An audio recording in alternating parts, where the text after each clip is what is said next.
안녕하세요. 노동법의 정석 임놈입니다. 곤놈입니다. 네, 오늘은 저희가 연차 휴가 얼마 전에 개정이 됐잖아요, 법이. 그래서 이 부분에 대해서 논란이 있는 부분, 그리고 지금 고용노동부에서 개정 근로기준법 설명 자료라고 해서 이렇게 따끈따끈하게 자료가 나왔거든요. 오늘 나왔어요, 오늘. 이거에 대해서 여러분들한테 좀 쉽게 설명을 드리려고 오늘 설명드릴 부분은 크게 두 가지인데요. 1년 미만 근로자의 연차 휴가와 육아휴직을 사용한 근로자의 연차 휴가 내용 부분입니다. 네. 첫 번째로 1년 미만 근로자의 연차 휴가를 설명을 해드릴 건데요. 그 설명에 들어가기에 앞서서 현행 근로기준법에 대해서 잠깐 설명을 하고 들어가겠습니다. 현행 근로기준법은 1년 미만 근로자는 한 달 개근 시에 하루의 연차 휴가가 발생을 하고요. 그 다음에 만 1년이 되었을 때, 그러니까 2년차가 되었을 때죠. 2년차가 되었을 때부터는 15개의 연차 휴가가 발생을 합니다. 그런데 문제는 이전에 1년 미만의 근로자가 한 달 개근 시 발생했던 각 1일의 연차 휴가는 사용을 하면 2년차 때 발생한 15개의 연차 휴가에서 차감이 되었어요. 근데 이게 법 개정이 되었습니다. 그래서 1년 미만의 근로자의 연차 휴가 사용권을 보장하기 위해서 1년 미만에 발생한 연차 휴가, 즉 한 달 개근 시 1일의 연차 휴가를 사용을 하더라도 차감이 안 되도록 그렇게 된 거죠. 그러면 법이 개정이 됐는데 이 개정된 법은 어떤 사람부터 적용이 되느냐? 법 시행일은 2018년 5월 29일이거든요. 근데 시행일 이후에 2년차가 되는 근로자들부터 적용이 됩니다. 그러니까 이 말을 풀어 해석하면은 2017년 5월 30일 입사자부터 적용이 되는 거죠. 2017년 5월 29일은 안 됩니다. 5월 30일 입사자부터 적용이 됩니다. 네, 하루 차이로 차이가 나요. 또 하나 중요하게 보실 부분이 입사 1년 차에 부여받은 연차 휴가를 언제 동안 사용할 수 있는지 사용 기간과 미사용 수당은 언제 지급을 해야 되느냐, 이것에 대해서 명확히 지금 하고 있거든요. 1년차 때 발생한 연차 휴가는 발생일로부터 1년간 사용할 수 있다. 이 부분을 명확히 했습니다. 예를 들면은 2018년 4월 1일 날 이제 연차 휴가가 발생을 했잖아요. 그게 이제 매월 개근을 해서 하나가 발생을 했다라고 생각을 했을 때 그 연차 휴가는 다음 연도 3월 31일까지 쓸 수 있는 거죠.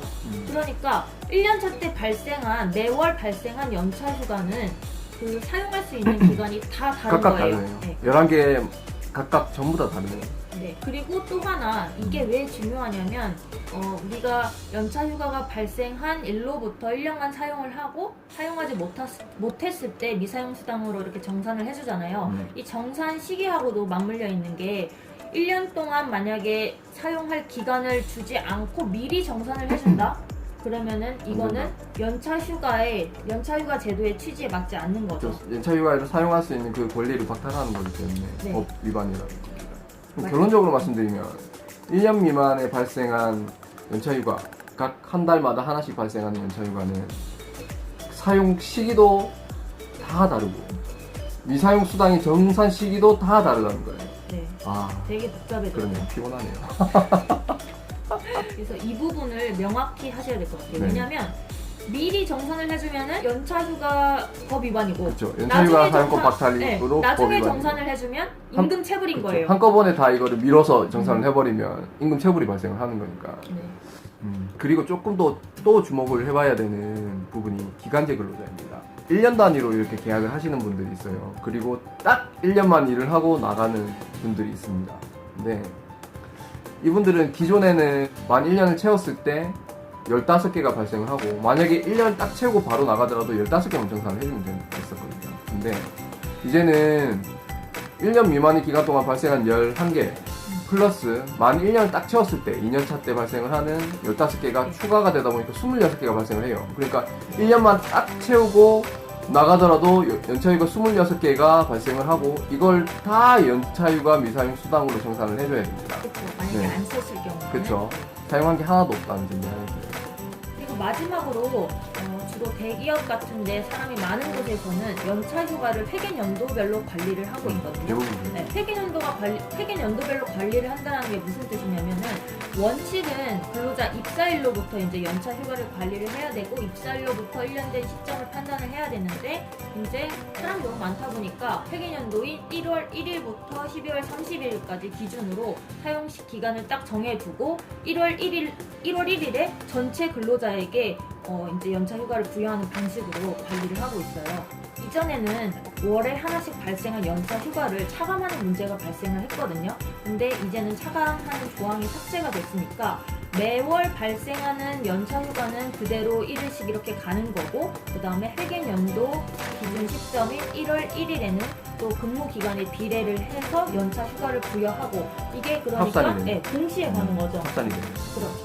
그러면 이 발생한 연차 휴가의 사용 기간에 대해서 궁금해하실 것 같은데, 일단은 회계연도 기준 시점으로 지급한 연차 휴가는 1월 1일부터 12월 31일까지 사용을 하기로 되어 있잖아요. 그러면은 회계연도 아니 중간 입사자의 경우에 그 이전에 발생한 월마다 발생한 연차 휴가는 언제까지 사용할 수 있느냐, 이 문제에 대해서 만약에 노사가 합의를 하여서 회계연도 기간 동안에 연차 휴가를 사용하기로 되어 있다면 이전에 발생한 연차 휴가도 역시 회계연도 마지막 일인 12월 31일까지 사용이 가능한 걸로 이렇게 본다라고 고용노동부가 입장을 밝혔습니다. 그러니까 결론적으로는 다음 회계연도 말일까지 사용 가능하다 이 말이네요. 네. 1년보다 길어지네요. 결론적으로. 그렇죠. 네.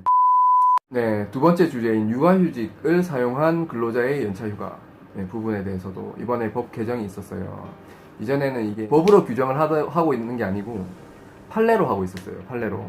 그 판례가 뭐냐면 육아휴직을 사용한 근로자는 그 육아휴직 기간, 사용한 기간만큼 연차휴가 일수에서 비례해서 삭감을 해버려라. 네, 이게 판례였습니다. 그러니까 예를 들면요. 만약에 2017년 7월 1일부터 6개월간 육아휴직을 사용했다라고 가정을 할게요. 그러면 1년의 반을 육아휴직을 사용한 거잖아요. 그러면 15일, 원래 2018년 1월 1일에 15일이 발생을 해야 되는데 그 반인 비례에 삭감을 해서 7.5일이 발생을 하는 겁니다. 네, 그래서 이러한 비례 삭감을 해야 된다는 판례를 법이 바꿔버렸어요. 무슨 말이냐? 육아휴직 사용한 기간은 출근한 것으로 봐서 연차휴가 산정에 있어서도 전체를 출근 기간으로 봐라. 네. 결론적으로는 이제는 육아휴직을 사용하든 안 하든 연차휴가는 삭감이 되지 않는다는 말입니다. 그래서 아까 같은 사례에서는 2018년 1월 1일에 15개 휴가가 그대로 발생합니다. 이것도 시행일이 문제가 되겠죠. 그렇죠? 언제 육아휴직을 사용한 사람부터 이게 적용이 되는 건지 이게 핫 이슈입니다. 그렇죠. 좀 하기 쉬운 것 같아요. 네. 신청일이 항상 애매하거든요. 보면 그렇다 보니까 육아휴직 개시를 기준으로 보겠다라는 게 이번 노동부의 설명입니다. 그러니까 신청일이 언제든 아무 상관이 없고 육아휴직 개시일이 2018년 5월 29일 이후라면 신법이 적용이 되어서 그 다음에 발생하는 연차휴가에는 전혀 개수에서 차감이 되지 않는다. 지금 육아휴직을 신청한 상태인 분들, 임신하고 계신 분들, 임신이 아니죠. 애들을 키우기 위해서 육아휴직을 신청하신 분들은 육아휴직 개시일만이라도 5월 29일 이후부터 개시하시길 바랍니다. 2018년 5월 29일 반드시 육아휴직 개시를 2018년 5월 29일 이후로 하시길 바랍니다. 네. 그래야 개이득이에요. 그러면 이것으로 설명을 마치겠습니다. 끝. 다음에 다음번에 만나요. 더 풍부한 정보를